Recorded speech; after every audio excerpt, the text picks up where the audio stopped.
So hello guys, welcome back to the new video of Tech Yorker.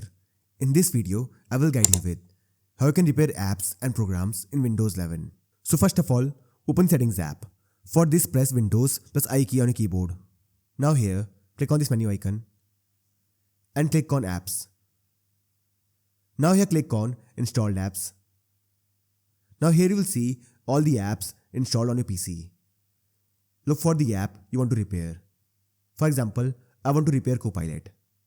Now here, click on the three dots next to the app. Now click on Advanced Options. Scroll down. And here you will see this option called Repair. Click on it. And this will start repairing the app. Wait until the process is completed. And now the app is repaired. So this way I can repair apps and programs in Windows 11. So I hope you find this video useful. And if you do, then don't forget to like this video and subscribe our channel.